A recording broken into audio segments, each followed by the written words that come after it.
Hello, everyone, and welcome back to episode 2 of our Industry Insight series here at Tuya Hospitality and Residential. Across the course of this series, we're going to be bringing in a series of fantastic experts across their respective industries to discuss some of the good, the bad, and the ugly of IoT implementation, such as to improve discourse and understanding from both sides of the table. Today, we'll be diving into hospitality, and our guest will be the fantastic Simone Puorto, who will bring a depth of experience from both tech and hospitality businesses to discuss a bit more about how we can bridge the gap when it comes to IoT implementation. Simone is a journalist specializing in travel tech, a keynote speaker, podcaster, consultant, author of 4 bestsellers on hotel marketing. He's a writer for leading industry blogs, an MBA lecturer for schools such as 24 or Business School, Le Roche and Louis, an advisory board member for BWG Strategy, founder and the CEO of Travel Singularity consulting firm, CMO for Tell the Hotel, and co-founder of Funnel TV. During his career, he was general manager for an Italian boutique hotel chain and VP global accounts and quality manager for a French-American web agency. He has advised hotel groups such as Divani Hotels Collection and Louis Group in Greece, Library Hotels Collection in the US, Tiara Hotels and Resorts in France, Louis T Collection in China, and the Pavilion Hotels and Resorts in Asia and Europe. He helped to consolidate one of the main Italian hotel chains and acted as an advisor for countless startups. He defines himself as a Renaissance futurist and lives and works between Rome and Paris. Simone, I'm catching my breath introducing all the work you're doing. Welcome to the show. Thank you so much for having me. Well, you said it all. I think we can stop here now. Like you said everything. I mean, wow, that's a bit of a CV you got there, Simone. I mean, just to begin, I'll let you introduce a bit about yourself and a bit about your story, because I know these days I found you online, and as you say, you're a futurist, right? And when I find you, I have this image of you being mostly very advanced in terms of the tech side, but I know, having spoken to you before, your story started way down the line back in hospitality, and you kind of moved forward. Yeah. So if you could give a quick introduction to your career and exactly the work you've been doing, and perhaps what we're seeing in the future. Yeah, so I started around 23 years ago, something like that. Like it was 99, if I remember correctly. And I started in hospitality, and believe it or not, I didn't want to work in hospitality. So I just joined the industry because I thought it was an easy one. Mm-hmm. And I was going to the university, so I thought I had more time to study. And I was studying something completely different. I was studying philosophy, so I wanted to be a philosophy teacher. So that's but that's a whole different story. And so I started working in hotels, and to my surprise, I liked it very much. Mm-hmm. And so I kept working in hotels. I did pretty much anything you can do in a hotel, like from receptionist, and then I worked a lot in MICE, and then I ended up managing a little chain in Italy of a few boutique properties in Rome. And around 2009-10, I started to get a little bored with all the operational part of the job, and I always had this passion for technology and marketing. So I started focusing a little more on marketing consultancy. And I moved to Paris for a few years, worked with a French-American company, started consulting like all around the world. And on top of that, I was always, getting more interested in the technology. I worked on a few projects we developed in this company, up until the point that I decided to open my own consulting firm. That's Travel Singularity, and the goal is to help accommodation providers to use technology wisely, and mainly to understand technology. My work is a lot about educating people to a certain extent, right? And then I started, just as you said before, I published a few books. The last one it's been published. right now. Well, actually, it's already out there for a few weeks now, Mhm. and doing some MBA work, just writing for a few blogs. And again, over the years, I started focusing more and more and more and more and more on the technology, Mhm. on the applications of technology, but also on the implications of Mhm. technology, like even the ethical implications in about the use of technology in industry that is very anthropocentric like ours. And yeah, that is pretty much my story. Like, that's it. I mean, on that, you're kind of the perfect guy to be on the show today because, I've spoken in previous webinars about the fact that we are proudly an IoT company and we're Mm. proudly making mistakes in terms of sometimes our understanding of hotel people. I had a webinar last week and we spoke about it's almost like speaking a complete different language when dealing with the hospitality industry, and we're learning to improve that as we go. But your role as a researcher and just the quality and the quantity of the content you put out and the information has actually both really helped me when I've been following you over the past months and years. But also, I'm sure for all the people you work with. And I can see in the background, you've got Distribution 2050 sitting there nicely Yeah, on your core. yeah. So, would you mind introducing a little bit about Distribution 2050? I know we've discussed a bit in the past. What was the aim of writing it, and kind of what is the attraction for those looking to come and read it, and what would be your advice to people? Well, I think you said something that can actually describe the book Mhm. quite well. And that is the fact that today, well, I think we always had that, but now it's probably more evident. There is a disconnection between hoteliers and technology. Okay, Mhm. and the fact is that when I started, well, and of course even before, the technology needed to run a hotel was very, very minimal. Okay, like many properties, especially here in Southern Europe, they didn't have a PMS, so that Mhm. was the level of tech adoption, right? And over the course of these last 20 years, we had an explosion of technology on pretty much every field, from revenue management to, Mhm. again, IoT, and all kind of software in between. And this is something that I found frustrating myself as well when I was a hotelier, because the problem is, like, and this is something that I always say, when you work in hospitality, probably you need to be more concerned about the quality of your pillows than the quality of your software, right? And you got so much things to do operationally that you cannot keep up with technology. It's Mhm. just impossible. You just don't have the time. And that is why there is people like me that can help you out, like joining the dots Mhm. of technology. And this is why I published the book that you Mhm. see here.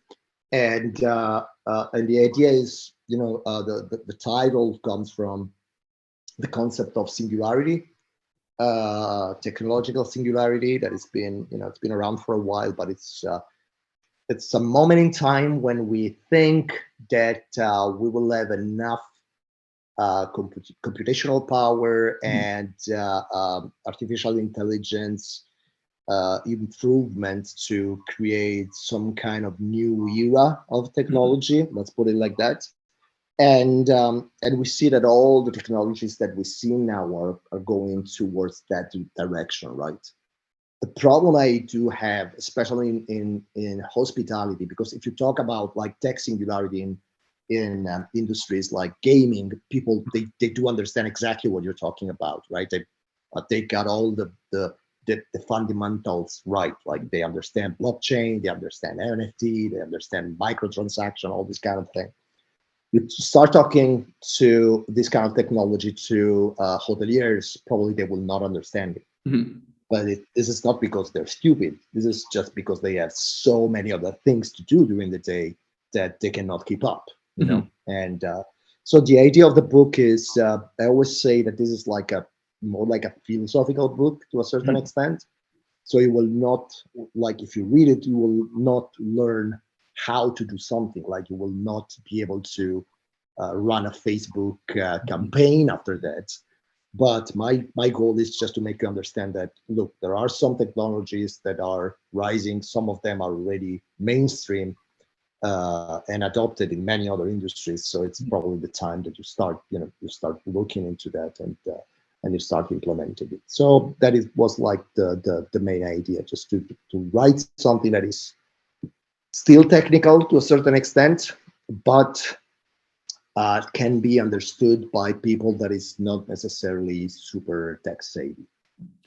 I think it's interesting that, again, it kind of aligns with the reason we're having this conversation today. And particularly from our side, we've realized there's a huge gap in terms of the discourse between us as tech businesses and hoteliers. We're guilty of it. Often hundreds of companies out there we've seen are guilty of it.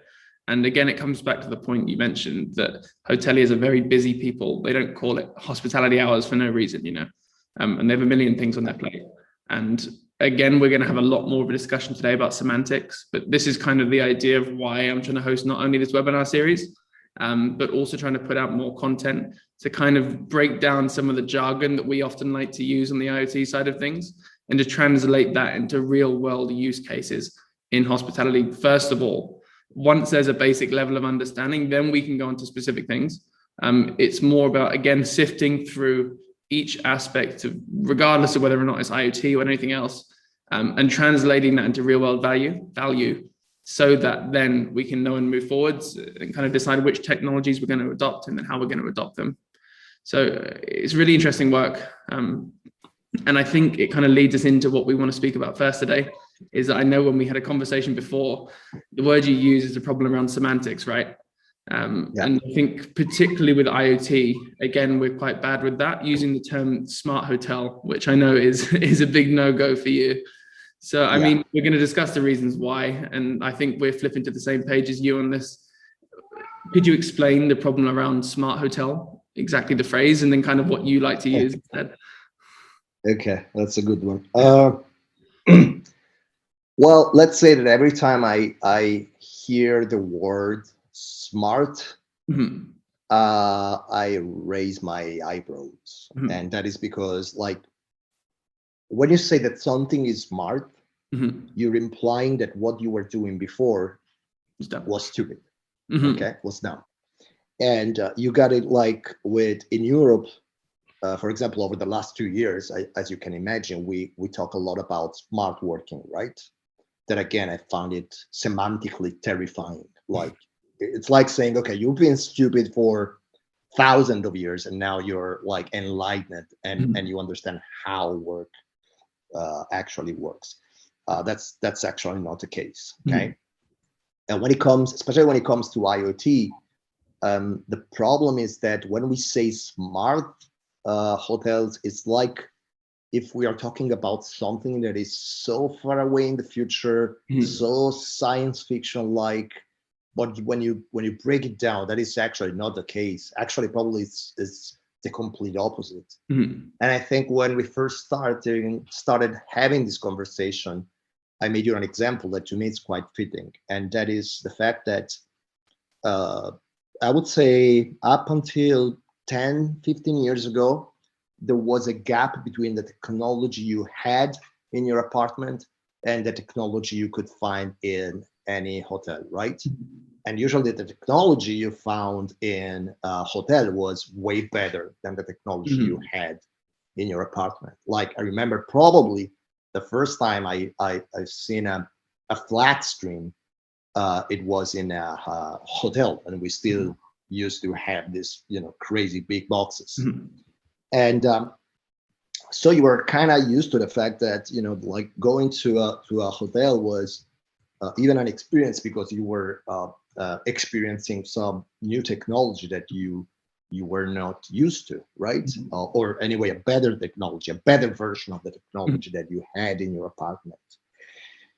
But today, the situation is pretty much quite the opposite. And the level of technology that we do have in our apartments is probably way better than the average technology you can find in any hotel room, right? And so there is this connection that is getting worse and worse and worse and worse and especially when it comes to the like normal hospitality sector, because, and this is where the paradox kicks in to me, is that like I really don't like apartments when I travel. You know, I'm a hotel guy, but my wife, she does like apartments, so she decides, and we go to apartments. That's it. You know, when it's leisure, and the problem is that, and I can see that this gap is less visible when you go to an apartment, like to an Airbnb, right?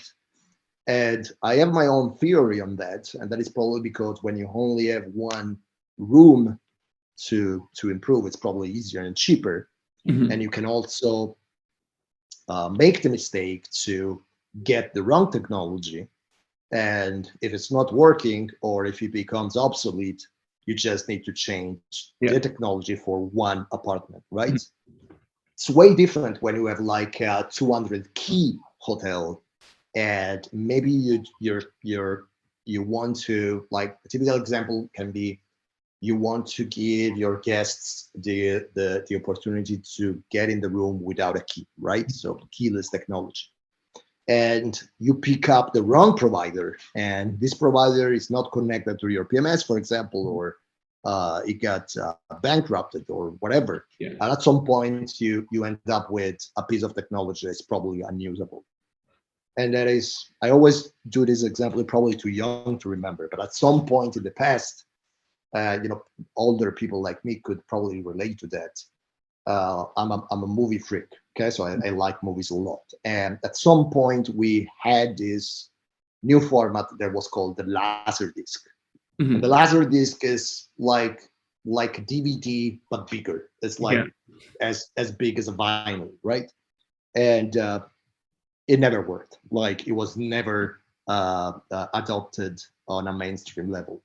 And like stupid people like myself, ended up with a laser disc reader that it's pretty much unusable, And but it's okay, like, you do it in your place, like whatever, you just throw it away.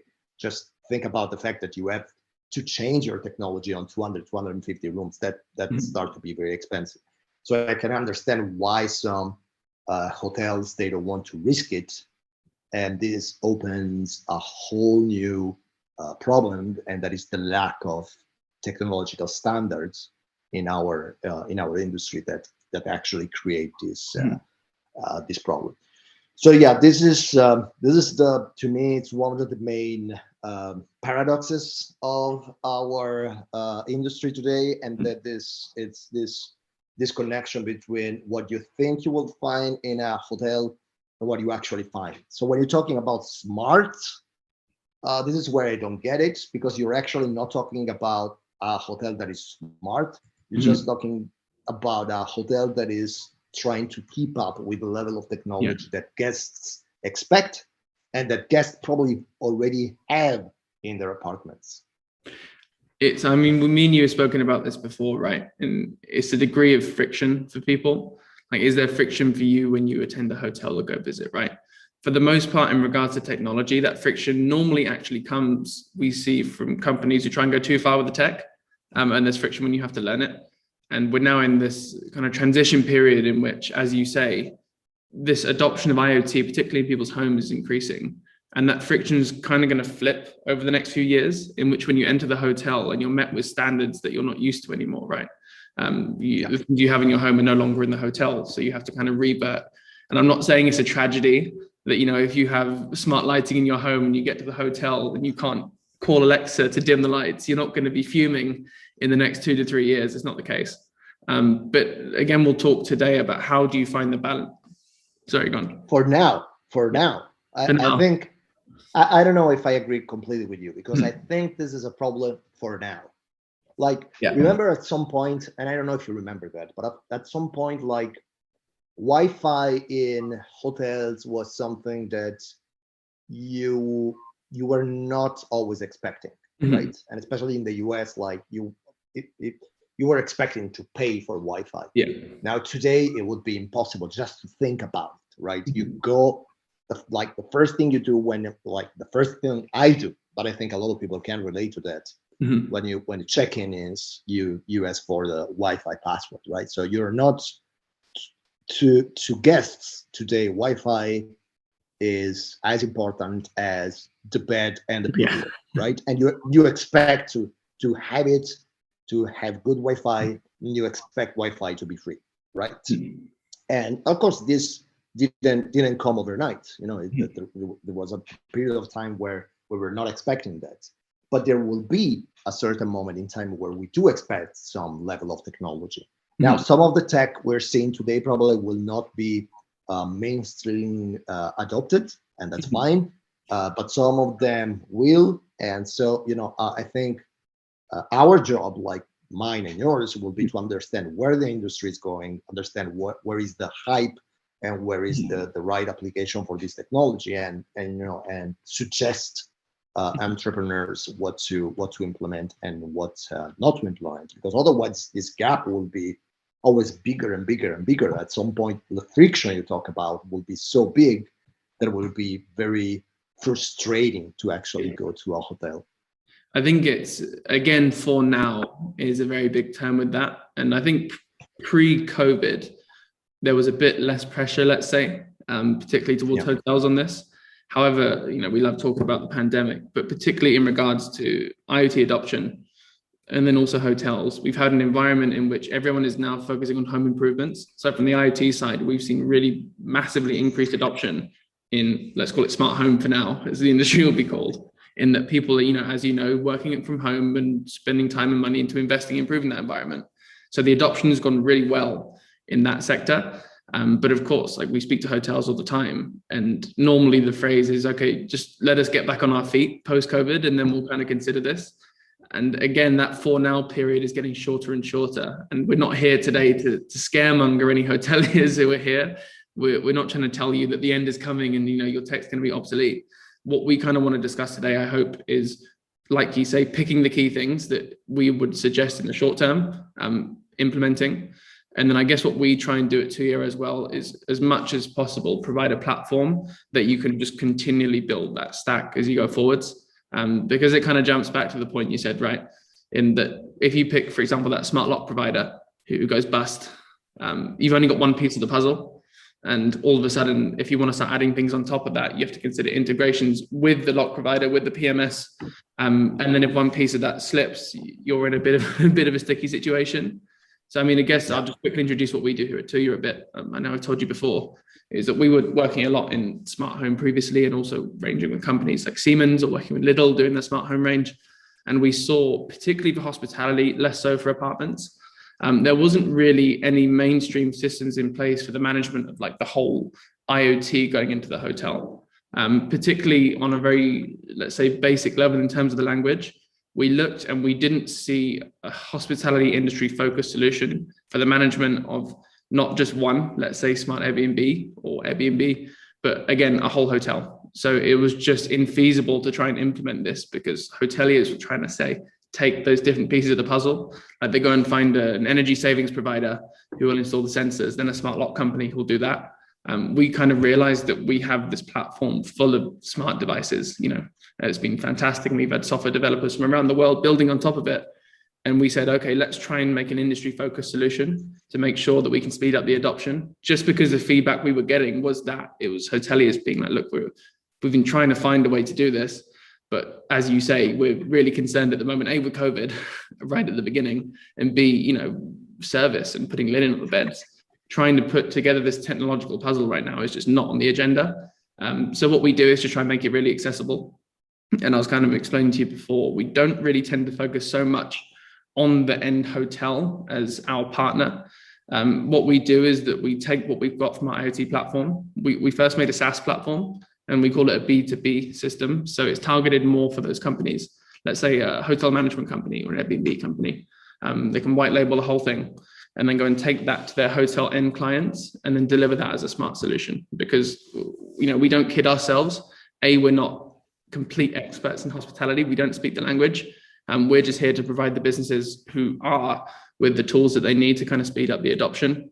And then on a further level beyond that is just any tech businesses or hotel businesses with some software development skills. we essentially open up our IoT platform that we use to make that SaaS model and say, take what you need and integrate it into your systems. So our end goal for this is as an IoT platform is just on a very broad point, increase adoption, of course, which helps our business. And, we hope it improves efficiencies around the world. And then specifically towards hotels, it's increasing the number of people who can jump into this market by reducing the barriers that were previously there. We don't consider ourselves as the end solution provider. We're just a platform. Consider it like a toolbox, basically. So if you're looking to get into IoT, we, as a business, we say, come find us. We can see what we can do and we'll consult with you. And you said something that really resonated with me, because this is a problem that I don't see only with IoT. I see it with tech providers as well, like RMSs, for example, right? Mm-hmm. And a lot of these people building the software is not people coming from the hospitality space. Mm-hmm. And that's a problem, because you will not be able to understand all the nuances of the industry, right? This is very, like, hospitality, if you think about it, it's a very nuanced industry. There are so many aspects that you need to consider. Well, I'm not saying it's like rocket science, but there are so many things that they need to work in a certain way to make a hotel experience good. And that is like the soft skill of the people working there, and the technologies trying to work as frictionless as possible, and so forth. So it's and I see, like, daily companies and vendors that they probably have a good software as well, but they don't understand exactly what the hotels want and what what hotels need. And this is where things start to go south, usually, in tech adoption. So I can even understand why entrepreneurs working in the hospitality space sometimes are so reluctant to implement any kind of technology, because they probably had some bad experience in the past. And probably this bad experience comes from the fact that the provider providing that technology didn't really understand the needs of the hotel. And this is true also for consultancy. Like, I know, I won't name them, but I know a lot of consultants, hotel consultants, that have never worked one single day in hotel. And that, to me, is like, boom, it just blows my mind every time. It just doesn't make any sense. But you're totally right. I think this is where a lot of the companies fail, and that, and of course the problem of integration. It's a big one. I think I published like a dozen pieces on the topic. It's always a hot one. Yeah, it's, again, we just don't kid ourselves, right? We have team members who come from both the hospitality and residential sectors, and they helped us build the product. However, again, we know we're not the complete experts. We leave it to you guys. We just say, look, we provide the IoT tech, which is normally the entry point difficulty for most people. They have a great idea, but they think, okay, right. For example, I want to do a startup that does smart or IoT related hotel stuff. Okay, I need to go and raise the investment, find a developer team to go and make this, and then start putting it into the market, and you just kind of write it off the table. What we say is that it's all ready to go. Just take your knowledge regarding hospitality, then use our tech, and then go and implement it. That's kind of what we focus on. Otherwise, I think if I was trying to learn hospitality lingo, I'd have to take like a 2-year sabbatical, go and work in a hotel, on the front desk, and then I'd finally figure out how it runs. It'd be chasing up the wrong tree, right? So that's what we try and do. And I guess what we'll talk about today is we'll focus down the IoT sector. And again, let's break down that, smart hotel term into more realistic terms. And I guess when we use interconnected hotel is the word you use. And I love that. It's at the moment, and I guess particularly from your experience over the past 5 to 10 years, which aspects of IoT have you seen being introduced? Like smart access is a really common one. Which ones do you see as like near-term future, you should be considering this? And then which ones do you think are like, you need to do this soon, otherwise you're in trouble? Yeah. Well, look, I always say that COVID, it was like a nightmare for all of us, economically, politically, medically, but it did something good. And it was to accelerate the adoption of some tech, right? And especially in a world like the hospitality sector that is historically quite slow in adopting new technology, I think we accelerated the process by probably 6-7 years minimum, right?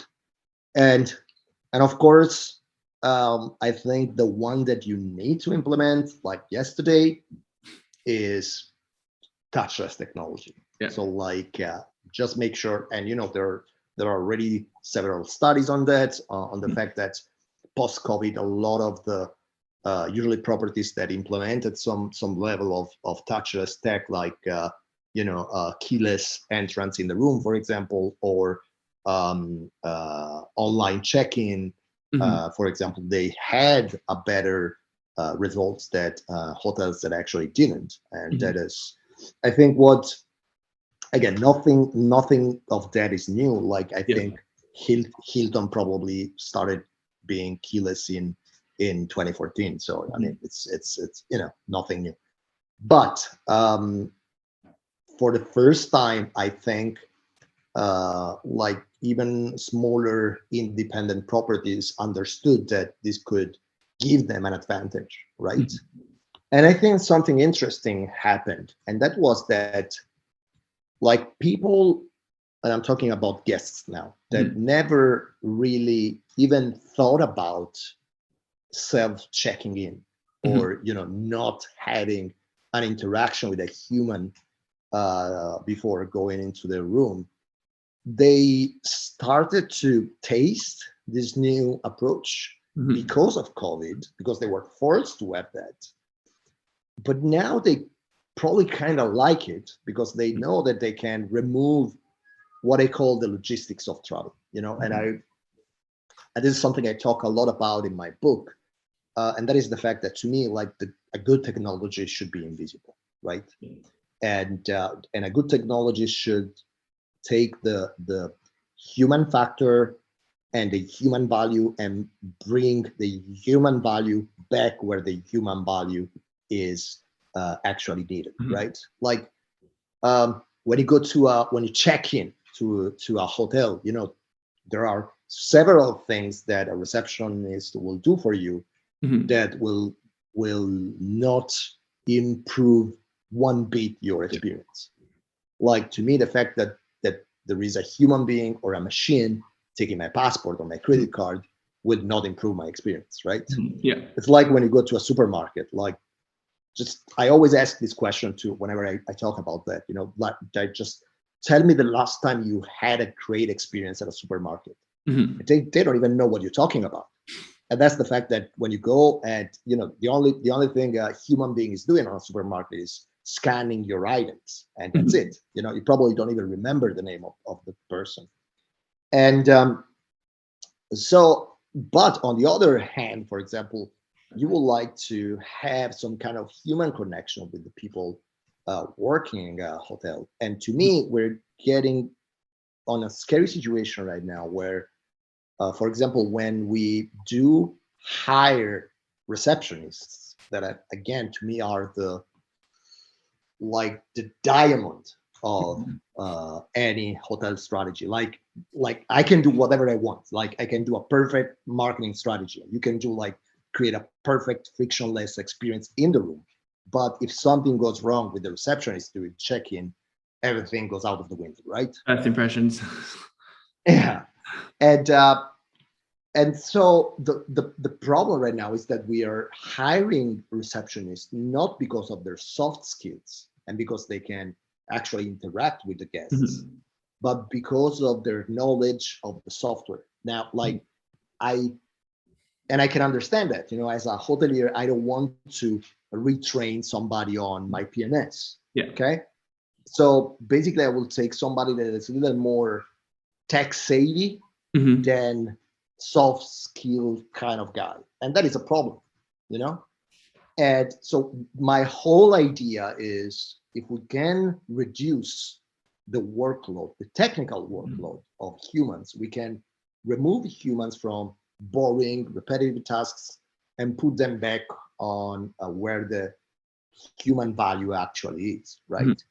And it can sound like a paradox, but the only way you can do that is with frictionless technology. And that is, of course, anything that is, self-check-ins, keyless technology, touchless tech, and so forth. And again, this doesn't mean that you have to replace people, but this means that you need to give guests a choice between being served by a human and being served by a machine, So, and let me tell you, I don't know if I told you this before, but before COVID, I was traveling probably 100, 120 nights a year, right? So and I did it for 10 years. So probably I slept in 1,200 hotels over my life just for work. And I do remember only one good check-in experience. And actually, that was the only time that actually I didn't have a check-in. Right. What happened is that I got into this place. I will not name the hotel. And there was a self-check-in kiosk. And I started checking in, and the receptionist was going around. They didn't even have desks. Okay. And he looked at me, and I was there for work. So I was probably late as usual, a little nervous. They said, look, I can do two things for you. You decide. First, I can check you in, so you don't do it by yourself. Or two, I can grab you a beer and we have a drink together. So you finish your check-in, then we sit and we have a beer. And I said, whoa, that is the best thing that ever happened to me. So I ended up my check-in, and I sat down with this guy for 15 minutes. We shared the beer together. He told me a little about the city, and it was like the best experience I always had. And this is where the human value is, I don't care if you take my passport. I don't care if you take my credit card. I don't care if you talk to me. And this is what I think is like the implementation that hotels should do like yesterday. At least give your guests a choice, between humans, machines, or an interaction of the two, right? And then there are some other technologies that are a little slower in adoption. Like, I don't know if you remember, like 5-6 years ago, we were always talking about voice, like something that was coming like in a week. Really didn't. So I would say that the only thing you should do is just make sure that, of course, you don't have to be like a nerd, a geek, but you need to understand at least where technology is going, so you don't invest in the wrong piece of tech, because otherwise you will get into that vicious circle you were talking about it before. It's interesting you bring up that example of your best check-in experience, because I pull up a similar one, and I think I mentioned it last week. So in a previous webinar, so I won't go too much into it, but I think the longest I've ever spent in the check-in desk, besides maybe one time I had a flight delay, the longest I've ever spent was in a hotel where there was no desk. And it was the same thing. It was probably the smartest hotel I've been to. I won't name names. And again, it was the people in that, let's call it waiting area and not the check-in desk, were there to serve you. This particular one did like to have the tech side marketing focus. So there was like VR machines and things to go and play with. But it was more of an art exhibit, actually. They had all this art being showcased. You can go and look around. And the people, again, were walking around there. And I remember I asked one of them, I mentioned I worked in a similar industry. And I was like, oh, do you mind giving me a tour? And she's like, yeah, sure, I'll show you around. Go and show you all the cool stuff, and shows you around the hotel. And it's, again, that service side, because I think it's a real common thing you probably found in that every tech company likes to preach that our tech will not replace your staff. It's there to enhance it. And I think we hear that a lot. We're guilty of it as well. But in my experience, this is one of the best examples, particularly in that when you enter the hotel, that kind of process, like you say, similar to going to a supermarket, that is normally like this automated process in your brain, that if something goes wrong with that, it's a real problem. Like the same way when you drive to work in the morning, it's something that you're on autopilot, but then if there's traffic, that's a real problem, right? It's the same thing with the check-in. But whereas you have that unique experience of someone can serve you, particularly when you walk into the hotel for the first time, that leaves a really huge impression. And I think this is still more on the guest focus side, But when we look at the implementation, particularly of smart lock tech, we'll move on to other parts in a sec, is that you kind of need to distinguish between was the innovation driven by the emergence of the tech, or is it being pushed by something outside? So when we saw the adoption is real heavy adoption of smart locks in Airbnbs, because this came out, and then all of a sudden these guys managing 5 properties across the city were like, oh, so I don't have to either go and visit the property every time someone arrives or pay for a guy to do it for me. So like as soon as the tech came out, Airbnb managers were like, yes, this is going to solve me so many problems. But at the end of the day, a hotel at that time pre-COVID could still run because, people still show up. They're used to the same process. They get the card and they go in. So at that period with Airbnbs, it got so widely adopted that even for me, now if I go to an Airbnb and I have to wait for someone to show up, I remember back in my, let's call it younger days, had a bit of fun, went out with a friend, came back to the Airbnb in Hong Kong, it was at 3 a.m, had a very, let's say, tricky phone call with the landlord saying I need the keys. And, it's these things now that the tech emerging obviously solved that, and now it's an expectation. But then we flipped to hotels, and hotels could still, honestly, they operated just fine because everyone was doing the same thing. Then COVID hit, as you said, and this is when we talk about the external factor pushing the tech. And over the past 3 years now, we've seen that's really driven the adoption of that contactless check-in, just because it's become an absolute necessity, really. And again, it turns from, giving the example of, again, me having that encounter at 3 a.m. in Hong Kong, is that now over that time, it's become a standard. And when I go to an Airbnb, I'm expecting a text being like, here's the code to get in. Again, I think I'll be on the same page with you in that this is something that, yes, probably should have been implemented yesterday with hotels, because now it's going to be the same thing. There's been really heavy adoption of particularly the access over the past few years. And now I'm not yet at a point, it'll be very soon when I arrive at a hotel, and I'm expecting, again, a really good level of service when I get into that check-in area. But also, again, that code to get into the door and the access, I can control it with my phone, or at least still have the ability to control it in a number of different ways, which kind of leads me, go ahead. No. I think you're totally right. But I think you said something that is really fitting. And that is the fact that, yes, COVID did accelerate the process. But I think the rise of apartments like Airbnb did as well, because especially during the first wave of COVID, a lot of people were choosing apartments over hotels because they felt this was safer, right? And again, they started playing with the technology. So they said, okay, look, I can probably go into the apartment without having to call somebody and wait, just have a code and get my keys. And that is pretty convenient at the end of the day. And they start to get used to that. The fact is that, I think that every technology that can actually improve your quality of life will be adopted at some point. Technology for sake of technology doesn't mean anything. That is where you need to divide the hype and the real good technology. Let's put it like that. But again, this is cool. So, and especially, let me give you another example. Then we move quickly to the next one, but I think it's quite fitting. There's a hotel in Switzerland that I go pretty often, like I would say 6 times a year, right? So they should know me by now. And they know that I always go there for work. So the only thing I want is to just get my key, get to the room, just do what I have to do. And it's not because I'm being unpolite. It's because it's a long trip to get there. It's not very well connected. It's quite frustrating to get there.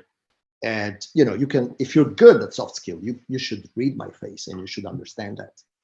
And every time I go there, they just start with this long, like Baroque check-in, where they tell you like everything, like, okay, you could get on the spa or in the wellness center, or you got this beautiful menu. And I'm here for like one night. I have a meeting tomorrow at 7. Like I will probably sleep 5 hours. I just want to go to my room. Okay.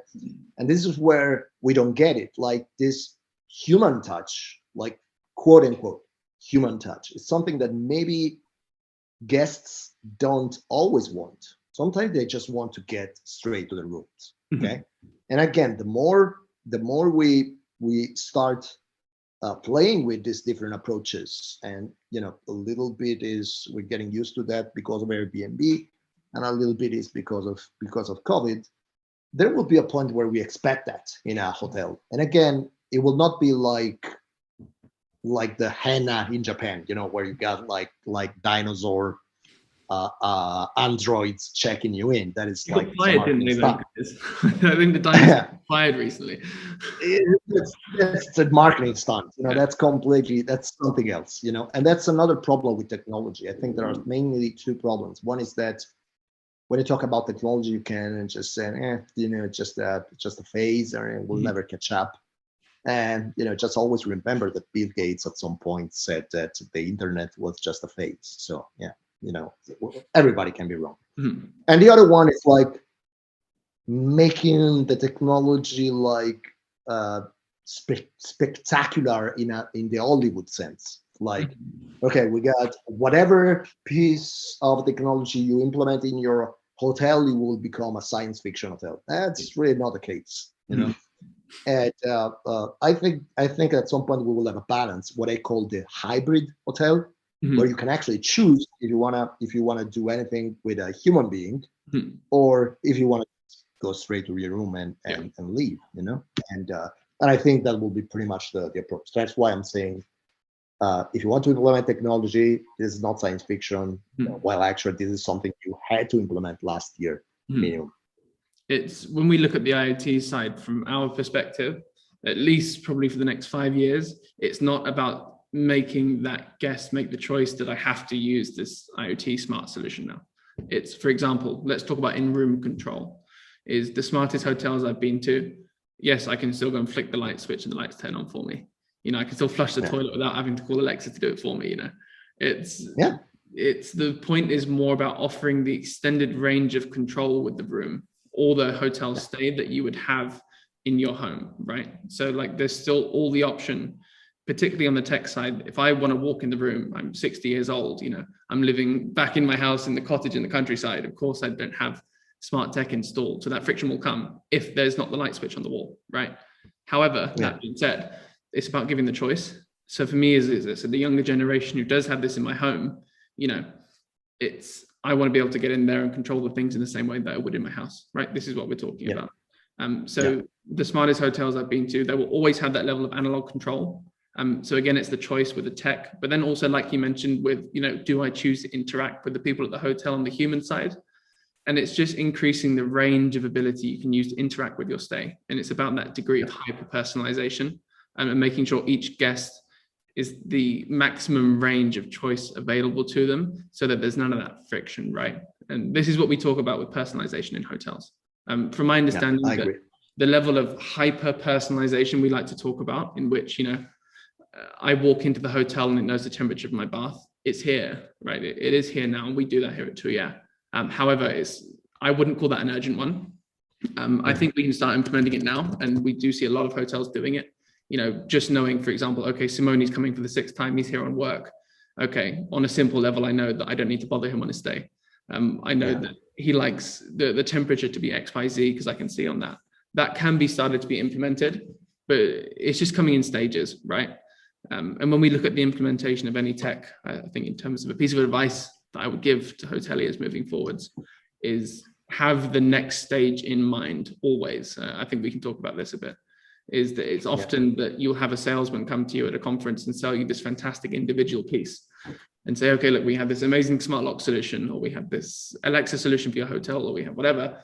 You get sold on it, you implement it, and then you didn't have in mind the next piece of technology that's going to become relevant.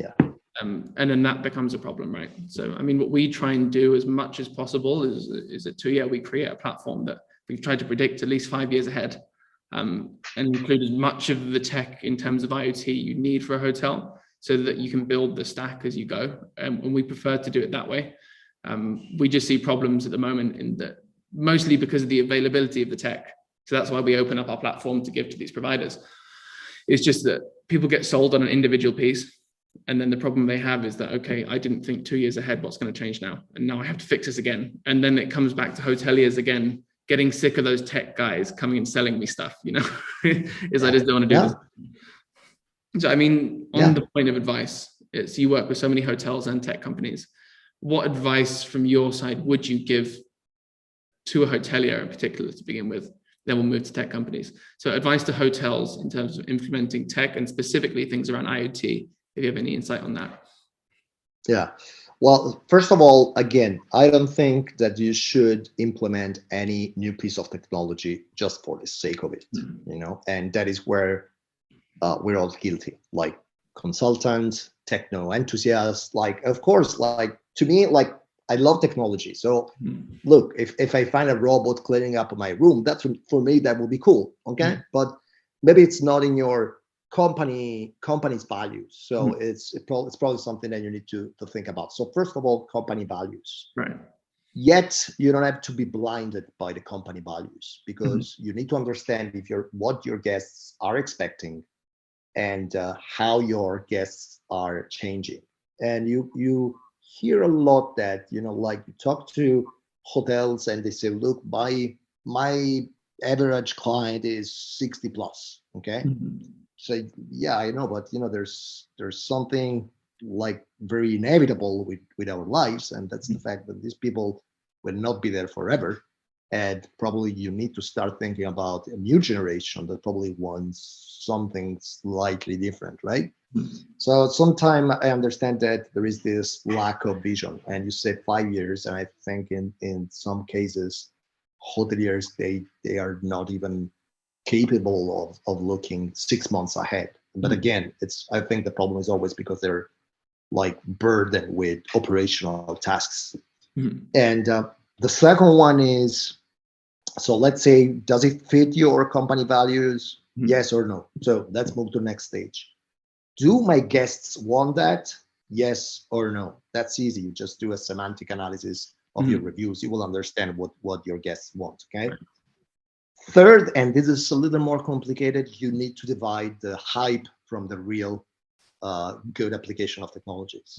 And I don't think hoteliers will be able to do that, because again, in order to do that, you need to understand technology at least to a certain level. And this is where, again, people like myself or yourself come into place. Like a lot of my clients, they just stay with me because they want to make sure they're always updated the latest technology, but they want to know, look, should I do this, or is it just something that is going to fade away in 2 months? Like, and I call it like the clubhouse paradox.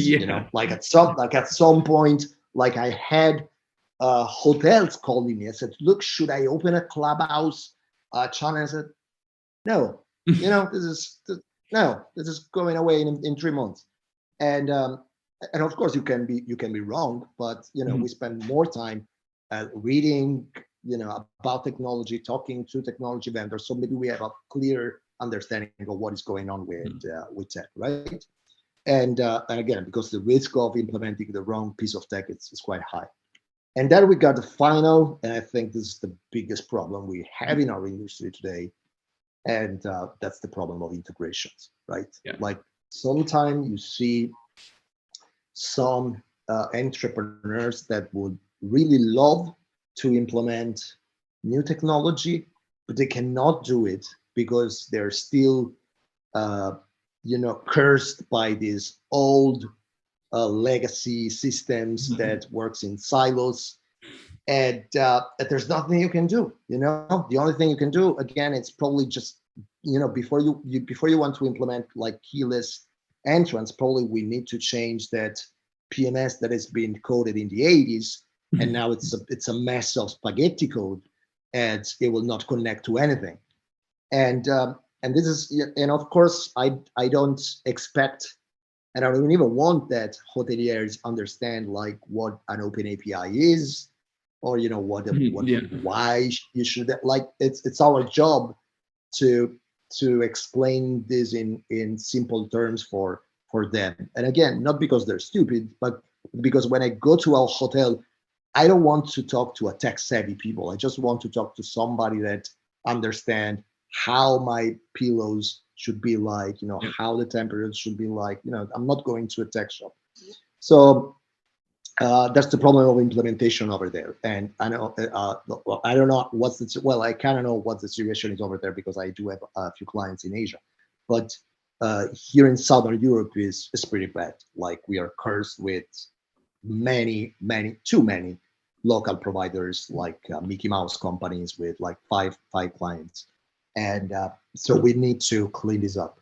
Again, I think COVID really helped in a way, because it was like we had a 2 years of low season, right? Yeah. So we had the time to sit down and change some of the basic technology for a lot of my clients. You know, like I had a client, for example, with basically no low season. Okay, so it was leisure, but it was also MICE, weddings. So it was always running at 100% occupation rate. That's great, but changing technology when you're running at a 100% occupation rate is a nightmare. And so, you know, when COVID hit, we started changing some basic tech, you know, especially the PMS, and now we can actually do more stuff. And you know, my dream is that at some point we will be in an agnostic kind of industry where implementing any technology will be as easy as installing an app on my phone. And if I don't like it after a couple of days, I can just remove it and uninstall it, and that's it. Now this is not the case. One, because again, you get a problem because like changing technology is hard, especially when you're running at full occupation rate. And second, because of crazy contracts. Like when you read some of these binding PMS's contract, you say, "Whoa, this is like it's impossible to get out of there. You need like a team of lawyers to get out of this contract." So yeah, I think that is the main. That is this. I would say that these are the three main problems I see.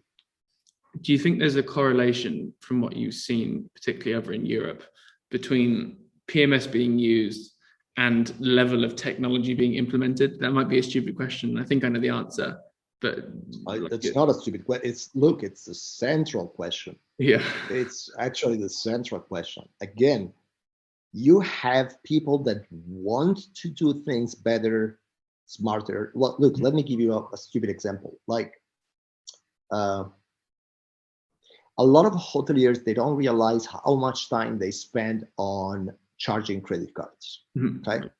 Now, let's say you make a booking on whatever OTA, right? So what happens is that the front office team will receive the reservation.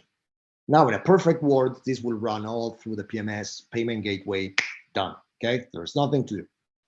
I still know hotels that have to do two things. The first one is making a copy of the reservation, putting the reservation inside the PMS manually with all the problems that you can imagine. And on top of that, checking the credit card manually as well. So they take the POS, they start, you know, typing the numbers, checking if the card is working or not, pre-authorize the card or charging the card if it's non-refundable. And if it doesn't work, they go back to the OTA, opening a report and waiting for another credit card. And I started timing these people because I wanted to understand a little better. And you know, something like that can take up to 10 minutes. Okay. Now imagine you got like 20 reservations a day. So I'm talking about a small property.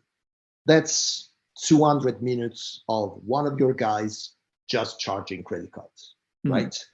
And you can remove that simply by a payment gateway. And the problem is that a lot of PMSs, they don't support that.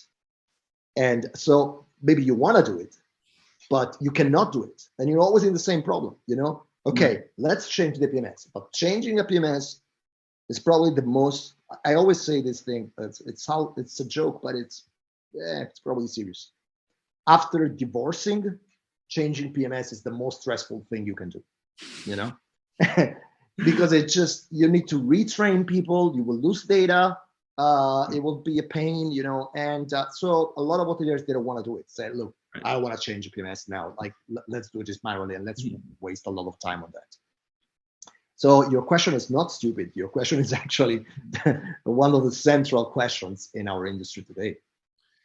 Yeah, I mean, there's definitely a correlation. It's a personality thing and your attitude towards management, right? In that if you see there's a problem, And for example, the example you gave, wasting loads of time, it's, are you in a position where you think, okay, look, we need to change this now?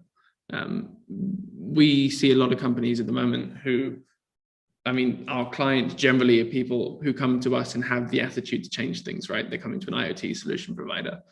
But I guess the message we're trying to get across today is probably more for those, let's say, old school guys who are, let's not say stuck in their ways, but it's a stressful time, COVID, changing a PMS, particularly if you're trying to hold on to whatever guess you may have, is a tricky thing to do. But, embrace change before it's too late. It's not a scaremongering tactic, but it's true. I think it's interesting from my side, and I'll kind of get your perspective of what you're getting on the ground in Europe, that for me, the process of visiting a hotel now here in China has become like very standard for myself. I visit a 2-star beach shack an hour's out of the city, and it's still smart locks, and there's an app that I can use to get in, right? It's just become massively widespread. And then particularly on like the way in which I do commerce in there as well, less so on the IoT side, is that everything's very, very interconnected, as you like to say. Largely down to that we have WeChat and Alipay, which are ecosystems here. So like everything's just ridiculously connected. So to guide you through an experience that I have, that let's say an average business hotel that isn't using technology as a marketing ploy, is that I make my booking on my OTA, which may often also be WeChat or Alipay, which I used to do, paying my bills, doing everything. Yeah. I receive the text. There will often be a code for like a hotel web app that I can use to go and check in. On that, I open it up. There's going to be a key to open the door. There's going to be loads of news about the hotel. There's going to be a little mall part of it. I can buy things. That'll be activated about the day before I get there. I get there, I arrive to the hotel. Most will still have a check-in desk, just because I've been doing it for ages. And, they do try and account for, let's say, elderly people who prefer to do it that way. But I normally wouldn't use it. I go to my room. Not normally, let's say half the hotels I visit, there'll be an IoT enabled elevator I can use to get there. So I open the same app, I just turn it around, there's a QR code, it takes me up.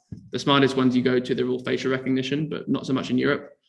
So like you get in, it scans your face, it takes you to your floor. I get to the room, if I want, I can still have RFID card. I choose not to for obvious reasons. Then I can use the app to open the door. On the app, there'll also be a code. And I've also received that code via text. I get in, and there won't be Alexa or Google because it's China, but there will be some kind of smart speaker that will normally greet you when I get in there. I can see on the TV that there's all the commerce options that are in the app. I can then also click on that app, normally control standard things like the curtains, the lights. The smarter ones will do things like a coffee machine. We're currently working on smart coffee machines in the Tuya market in China here, but that may be, not emergent. And then it's just, again, that completely connected experience for the hotel, that everything's just outrageously convenient, right? It's that I can just go through this platform that is not only doing fantastic marketing for the business and the hotel itself, but it just makes my experience so much nicer. So I can click and everything's at my fingertips. I can extend my stay. I can use my voice to order room service. I can use the telephone that's still next to the bed.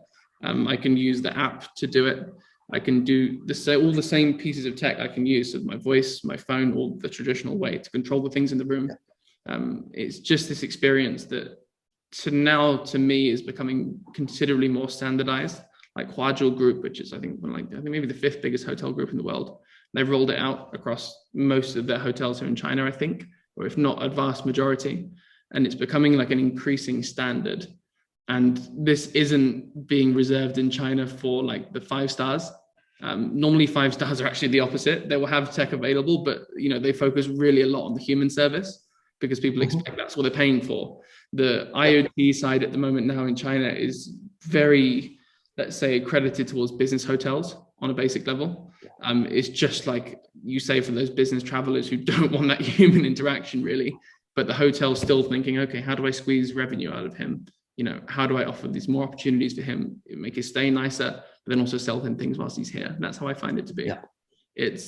When we go to, let's say when my girlfriend gets me to go to the nicer hotels, I normally stick with the business one. Again, there's a considerable level of service being provided on a human level that differs. They still provide the option most of the time, but they're a bit slower to catch up than the business hotels on the OT side. But it's just being reserved mostly on a business level, and on the higher end, those that focus on tech, it's more being flashy with it as a marketing thing. So, I can use my face to go and get breakfast, to scan everything. They have like smart gyms I've been to at hotels, where there's this like touch sensitive dance floor I can use.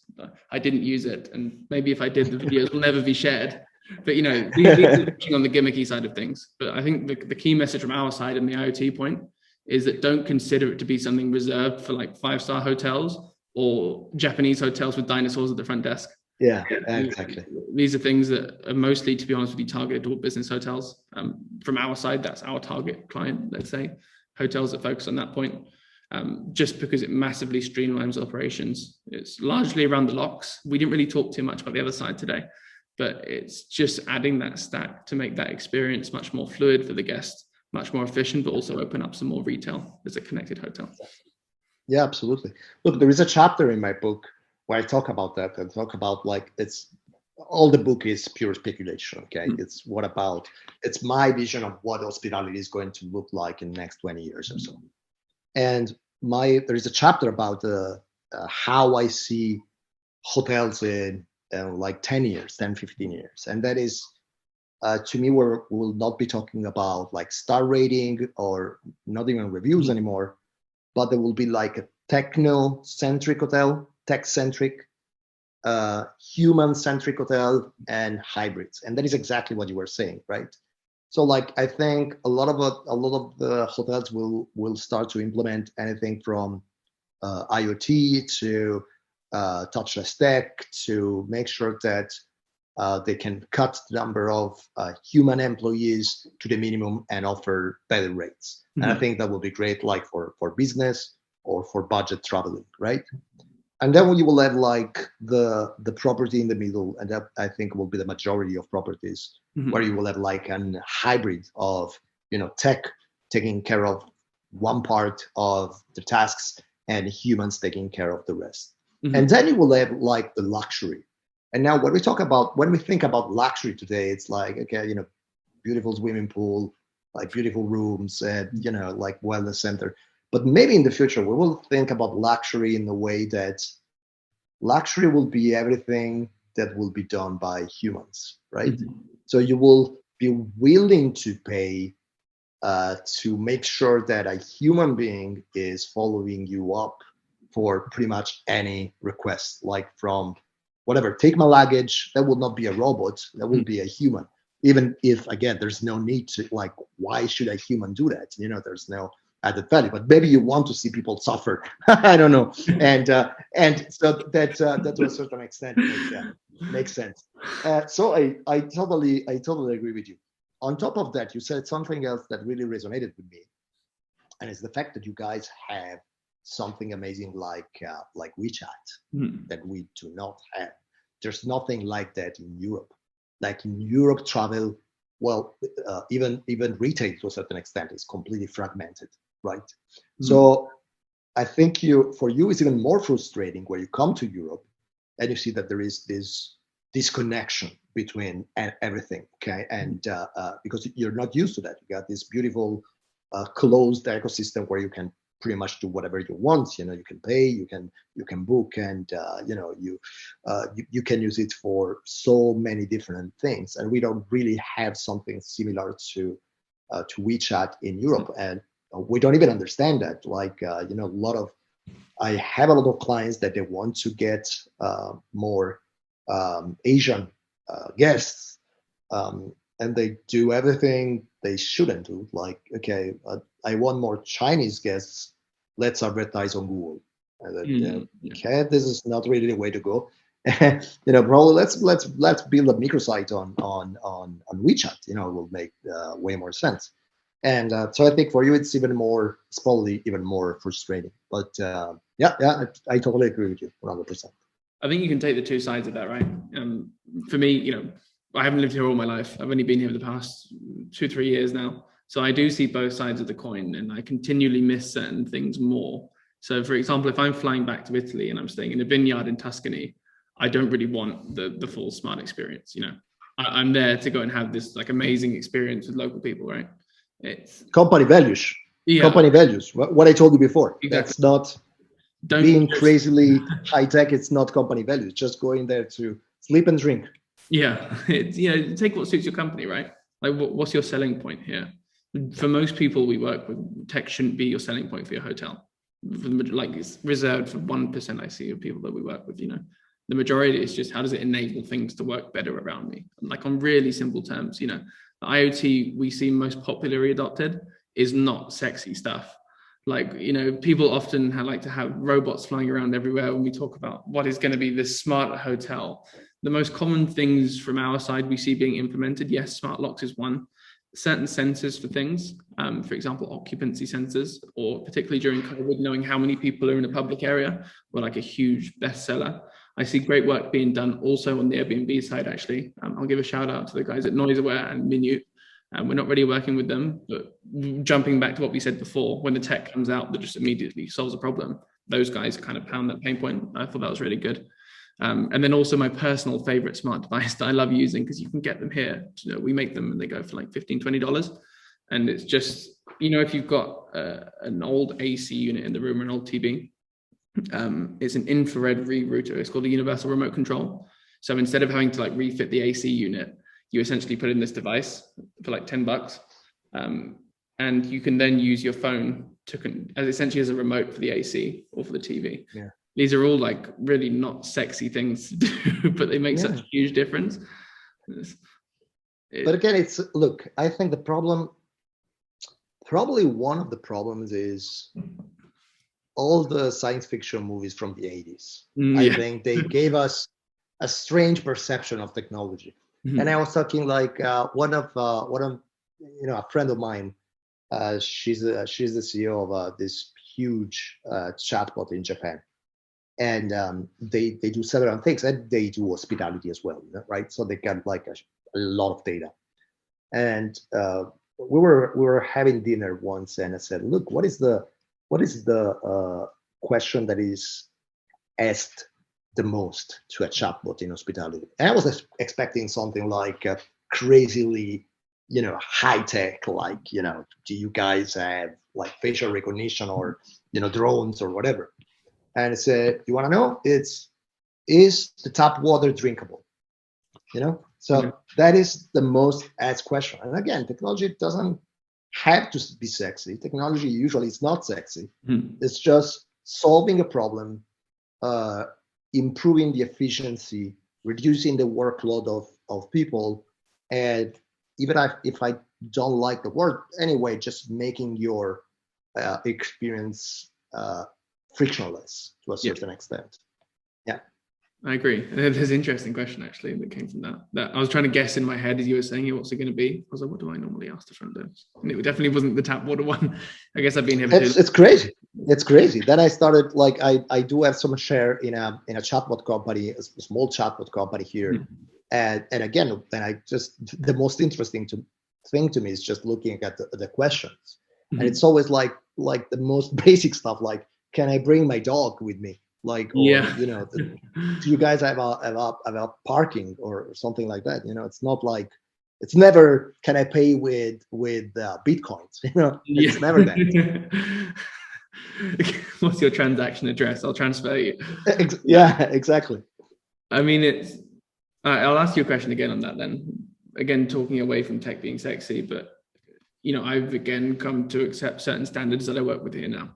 I will admit, quite openly, not in a, let's call it a bragging way, but just the tech adoption with the IoT side has been a bit further ahead here in China. There's been a number of reasons, one being supply chain, two being, well, the reason we're doing this is that there's quite a few providers in the region, therefore it's just more readily available. And then see some cultural differences as well. But on the ground in Europe, and also what you've seen in the rest of the world, let's pick an individual part. I'll take access control. And I haven't been to a hotel that's given me a key, like an actual key, in a long time. But is that still, do you think, very common at the moment from your experience working around?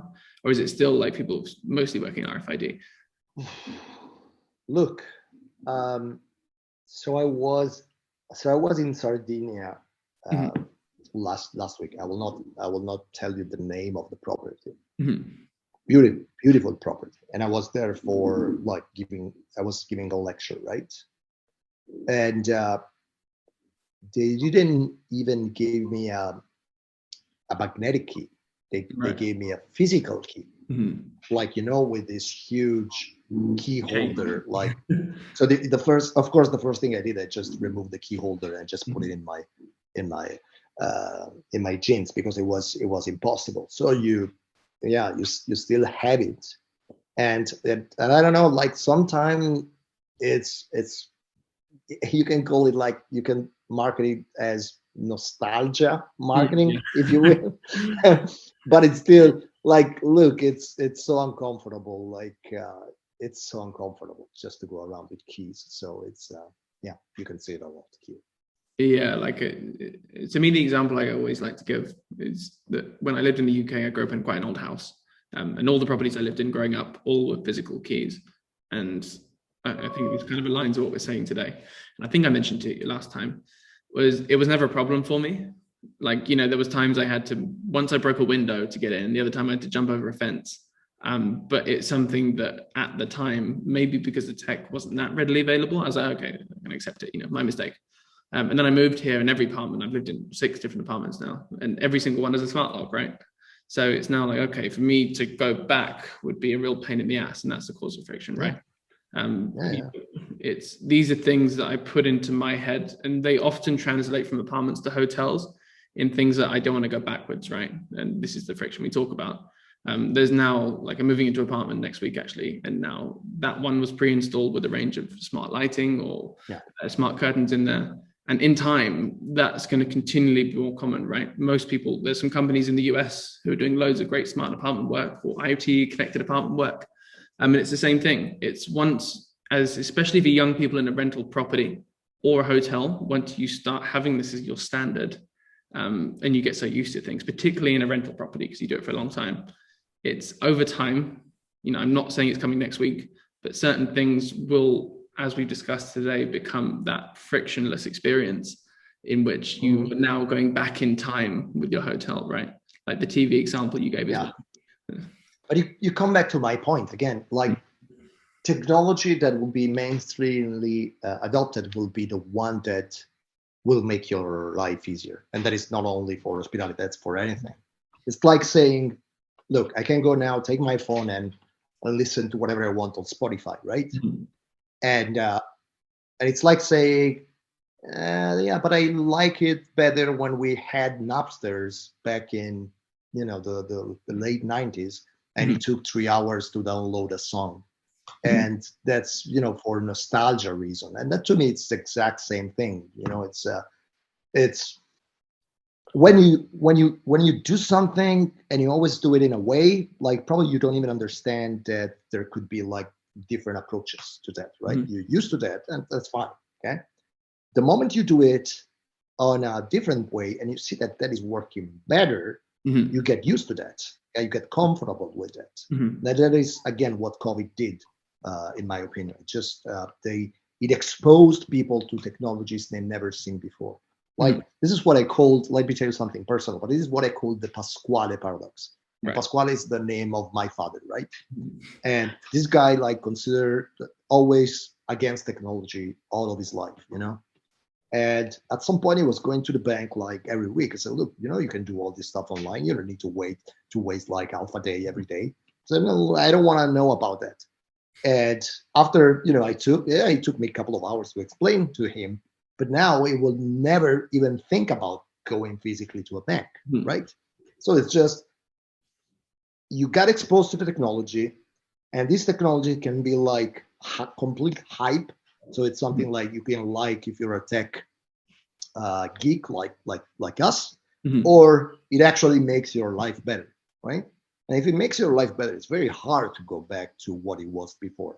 And this is what hotels need to understand. That, again, technology, I think Japanese dinosaur example is perfect. Technology, the use of technology in hotels is not replacing humans with dinosaurs. We're not building Jurassic Park here. We're just trying to make the experience of the guests as frictionless as possible, because now they expect to have that kind of frictionless experience, right? And moving forward, they will expect probably more things. So you need to start thinking ahead, probably 4 or 5 years from now, and think about what do I need now, but what will I need in 5 years, and build the tech stack around that, right? Otherwise, you will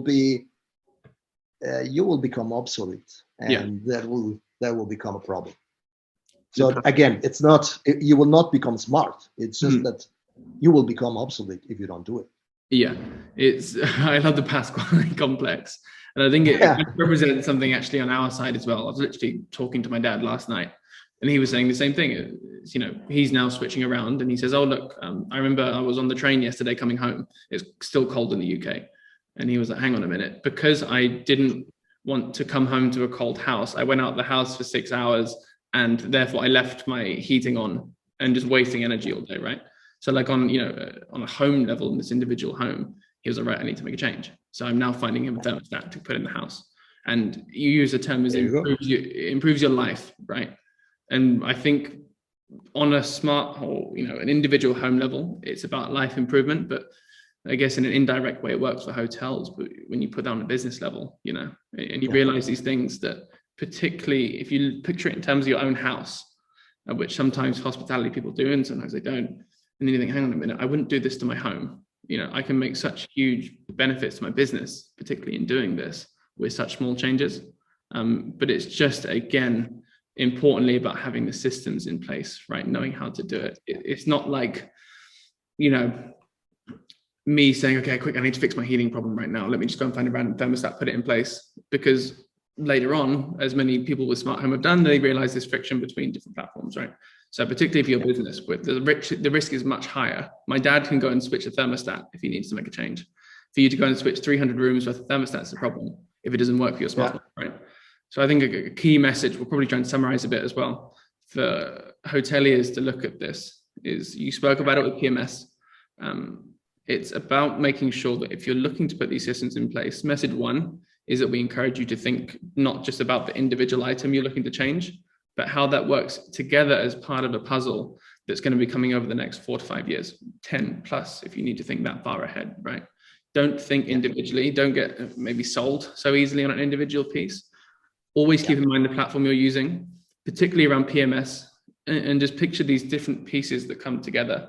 Again, like part of a puzzle, I think is the key message, is that we're not asking you to become experts, but I think, Simone, that's why your work is very important. As the middleman, I think we're going to need more, sadly for you, people like yourself. We need more people like that, because you act as the middleman, right? It's, as much as we try, and I'm trying to do as more as possible from the tech side, is that we're just trying to be completely open about the knowledge we can provide. We need to provide more and more and more. But for you as a middleman who's seen both sides of the coin, is that you need to be able to translate that value to the hotel, because you've seen others try and implement it, whether or not it's better or worse, and then hopefully try and, let's say, translate what's coming from our side and let the hotelier know, okay, look, first of all, you got to put in the baseline, but you're an expert on PMS systems. And then, okay, now over the next 5 years, this is going to be coming. Here's what I suggest you do in the short term. Here's what's going to be coming up the next few years. Here's how you can implement this in stages and not affect your business. And I think that's why it's really important. And I think that's why, actually, I guess on a finishing note, before we finish, I need to get all your details and tell everyone so they can come and find you, because, we do as much as we can on communicating directly. But I will be completely honest, you're the man for the job, particularly for any end hoteliers listening. We will give as much info as we can, but Simone's really the man who will come and tell you, okay, with these particular issues, I know I've been working on the front desk. This is how it's going to solve your staff problems, particularly around contactless access, something like this. You really help us. And the whole point of this webinar series is that translating the value. And I think it's really valuable. So. Well, thank you so much for that. No problem. So yeah, I guess on any leaving remarks, Simone will leave your contact details to any emails we send out, or we'll leave them in the chat box today as well, just so people can find you. I'll leave full introductions to your work, because I think it's fantastic. And I think for any people out there listening, it's that from our side, we're doing as much as we can to make the language more understandable, and making sure that these things are implemented in ways that are really beneficial to your business. And Simone's going to be the man there to help you and make sure these things are done properly, particularly in your local markets. So thank you very much for the time, Simone. I really appreciate coming on. Thank you so much. Thank you. So yeah, for now, everyone will probably open up some questions. So if you want, you can post into the group and we'll get back to you on those. If you have any questions for me or Simone, feel free to leave them in the box, or if not, you can pass over an email to either of our addresses, and we'll get back to you in the meantime. So thank you everyone for coming today, and we'll see you next time. Bye. Cool.